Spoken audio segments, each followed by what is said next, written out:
Mirëmbrëma të nderuar shikues, mirë se vini në këtë transmetim special të Kanal 10, në të cilin do të zhvillojmë një intervistë me të dërguarin e posaçëm të Washingtonit për Ballkanin perëndimor, ndihmës sekretarin amerikan të shtetit, zotin Gabriel Escobar.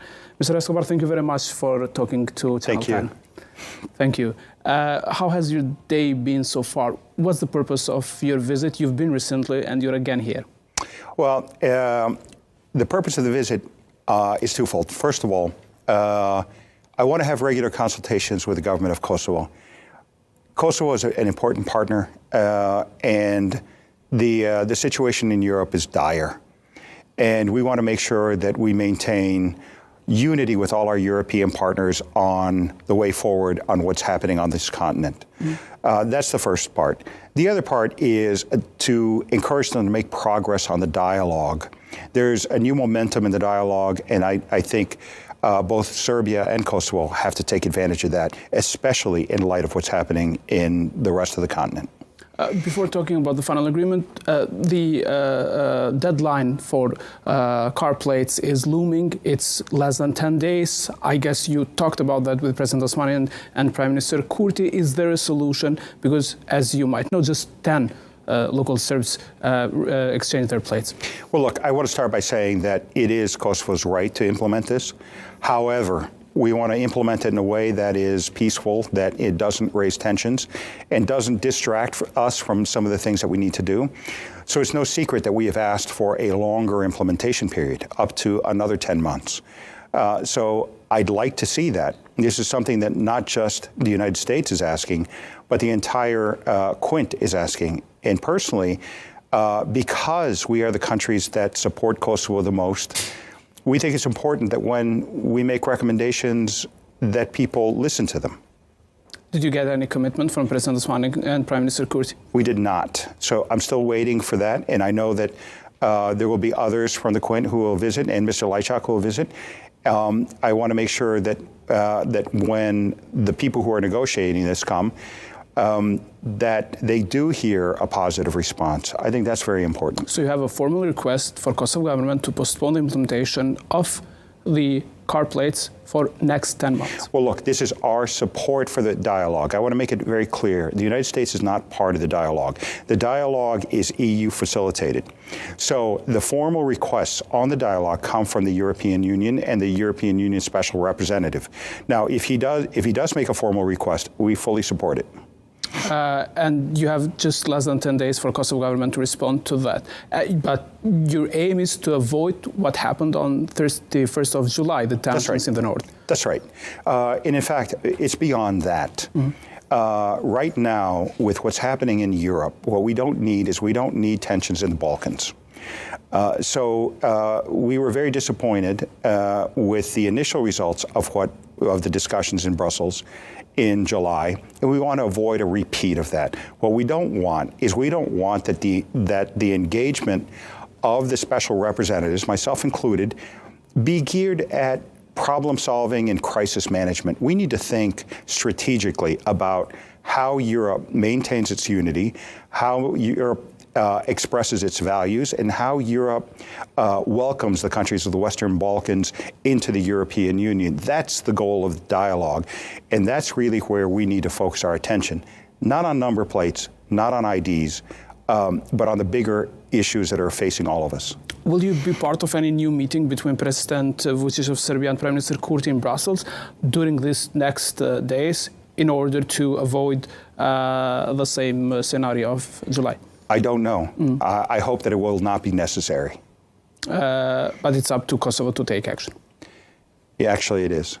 Okay, let's last time in August when the meeting happened, for the first time, both Prime Minister Kurti and President Vučić said that there was discussion about final agreement, elements of it. And what's your sense of how should the final agreement look like? Did anything change? Well, look, our position is that the final agreement should be a roadmap for a sustainable and peaceful relationship between Serbia and Kosovo. Now, the elements of that agreement are up to the parties themselves.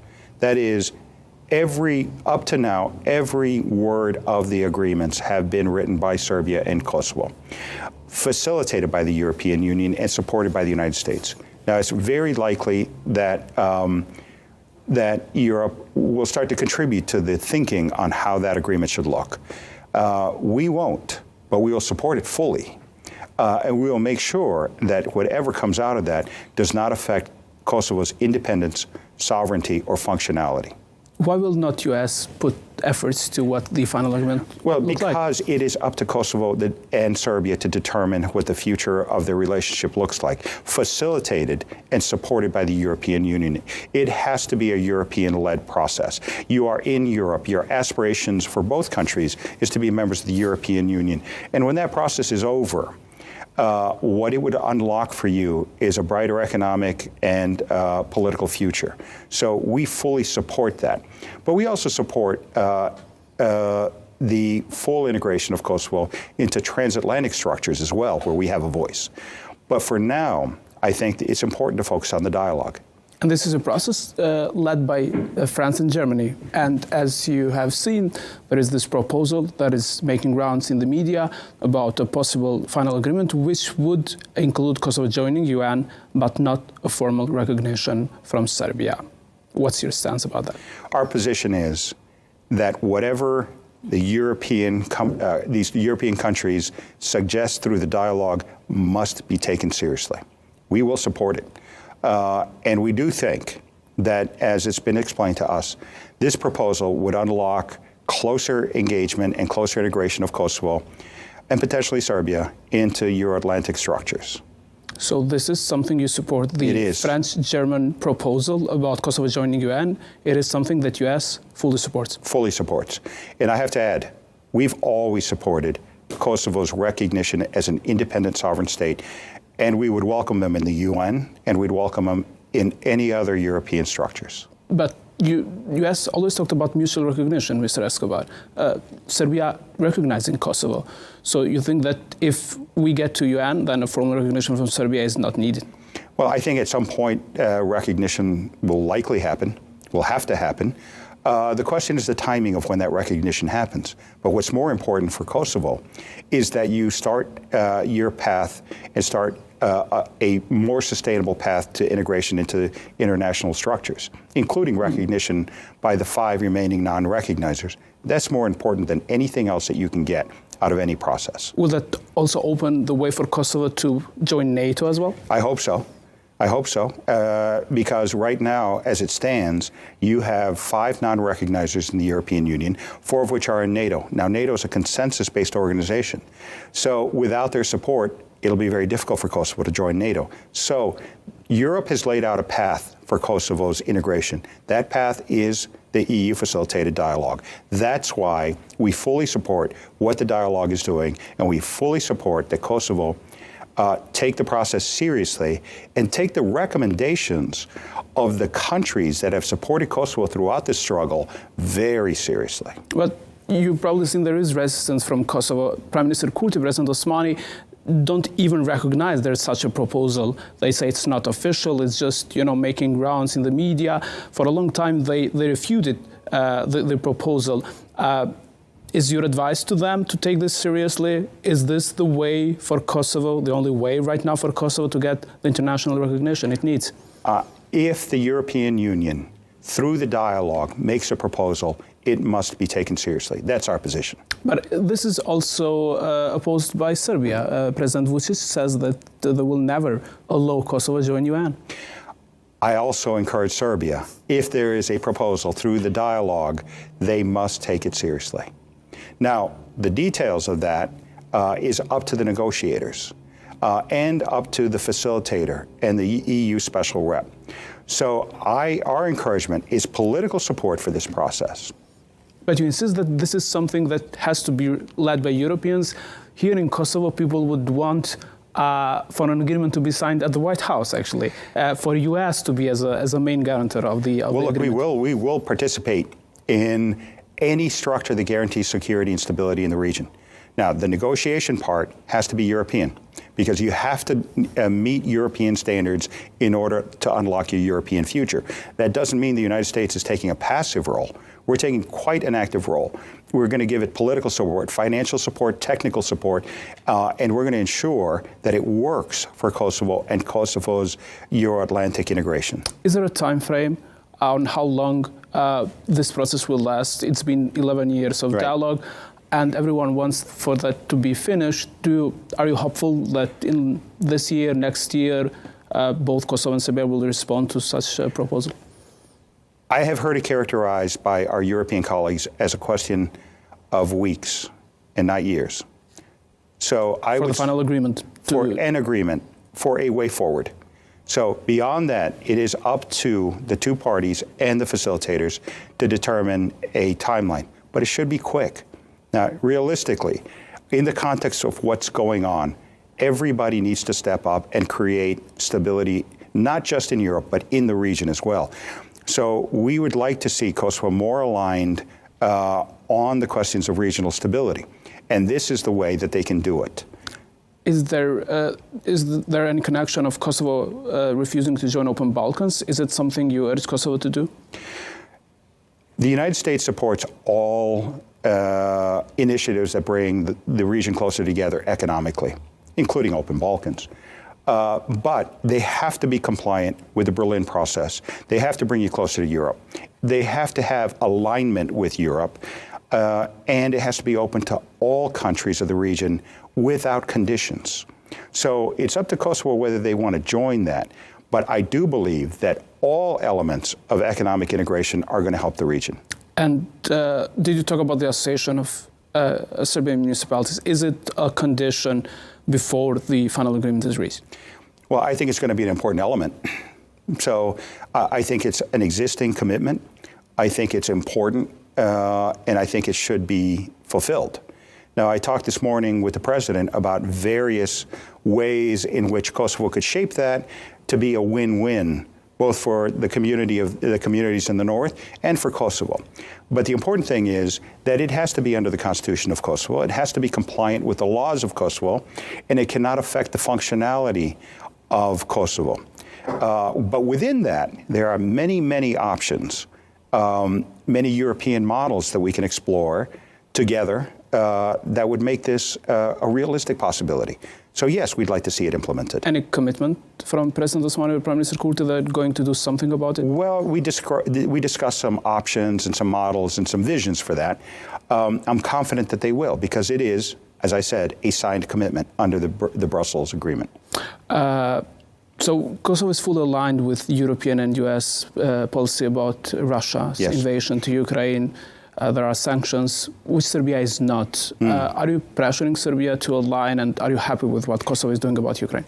I am very happy with what Kosovo is doing about Ukraine. I think it's important to stand by Ukraine at this very, very important time, because this is about European stability and European security. So there's only one way to look at this crisis. With regard to Serbia, yeah, absolutely. I mean, not only do we encourage them to make their position clear and to understand clearly what this means for Europe, but they have a legally binding obligation under their accession process to align with European policies and measures. So I encourage them to do that. I think it would be a good idea for them to do it. And how long will you wait for that, Mr. Escobar? Well, look, it's been months. I would say that we have this discussion every time we meet with Serbia, and I'll leave it at that. Okay. But I do hope to see some progress. Okay, so there are some names in the sanctions list of Treasury of U.S. from Kosovo as well, and one of them is Deputy Chairman of Srpska Lista, which is the Serbian party that has 10 MPs in Kosovo Assembly, and he's very active in politics. What's your stance? Should these people be like isolated in a way or something, and will there be new names in the list from Kosovo? Well, look, there is a reason that people end up on that list, and it is not a political decision. It is an interagency, financial, institutional, and political decision as to who ends up on the list. Our position is that when those people end up on the list, governments and institutions need to take that seriously. I don't meet with anybody who's on the list. I don't anticipate meeting with anybody on that list, and I do think that people who are on that list should be treated accordingly.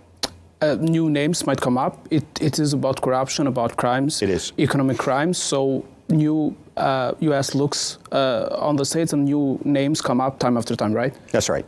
Okay, one last question about the overall, if we have some 2 minutes, the all Western 6 Balkan countries, the stability in the region. How do you see the developments in Bosnia, Montenegro, Albania? I would have to say that threats to stability of the Western Balkans exist. A lot of those threats come from outside.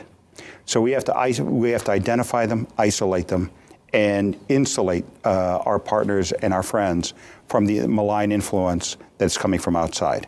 Now, from Russia? From Russia, primarily, but not only. I mean, and the threats come in many, many different ways: political, social, cyber, increasingly. So we're looking at creating a closer relationship with our partners, including with Kosovo, on how we can insulate ourselves from that. And you're absolutely right. There are many countries in the region that are very vulnerable. So we'll be working very closely with the region and with the Quint and with the European Union and through NATO to see how we can address that. Do you support what happened in Bosnia, the decision of the High Representative about the amendment law? I do. I do. The High Representative has an independent mandate that is spelled out in Dayton. And we support not only the continued presence of the High Representative, but his authorities as well. The Bosnian people feel it's segregation against them.